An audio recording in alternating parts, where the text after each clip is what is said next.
domiciled in the existing primary schools as opposed to what was proposed earlier. They were supposed to have gone to secondary schools, and some parents did argue that to some extent we need not to have them in high school because they are so young, and it could actually, you know, amount to bullying because of these young grade 6 students who are actually going to junior high. Yes. Now, second thing is that they just concluded grade 6 exams, and you understand this is the first time we're actually having the national exams for grade 6, will not be used for placement in junior secondary schools.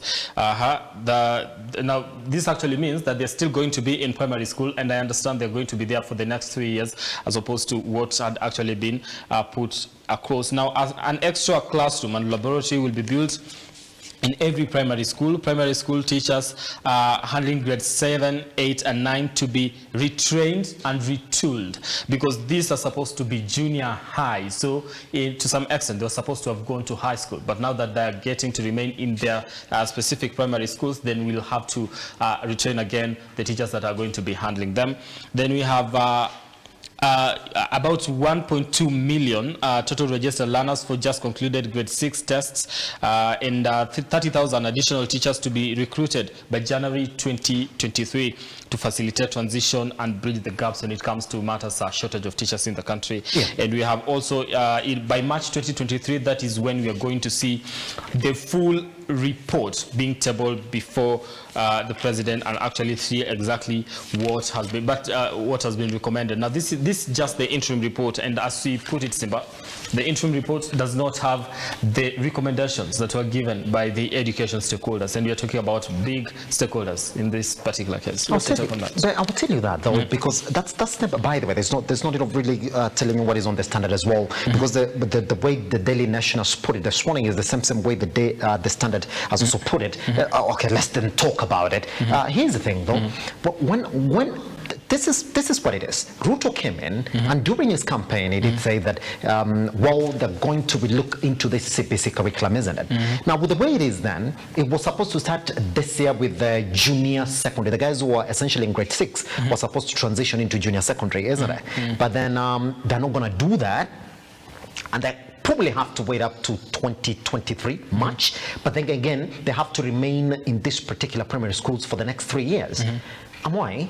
Another confusion now is going to follow, because then once you have them remain in this particular primary schools for the next 3 years, we do know by virtue of you being in grade 6, you do have 2 years under 844 to get out of that particular institution, isn't it?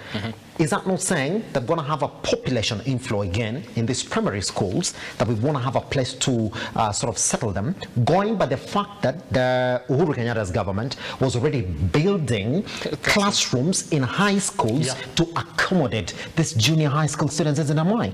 So confusion, I'm telling you. Now, other parents didn't know. Now it's clear. They know what to do as from next year. The students have to go back again to these primary schools.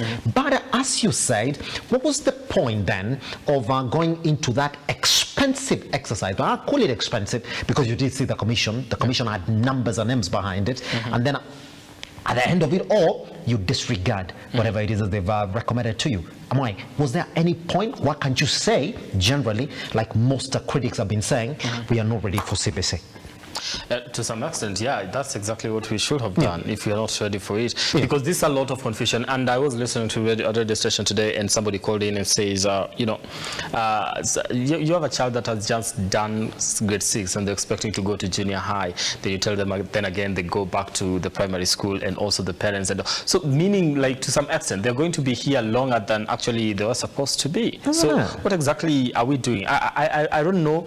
And for me, I think the issue is how the Daily Nation is actually putting it. Well, these stakeholders, why are we disregarding the take of the people that are in the education sector? That's the thing. Why are you not looking at that? Because these are the people that handle this directly.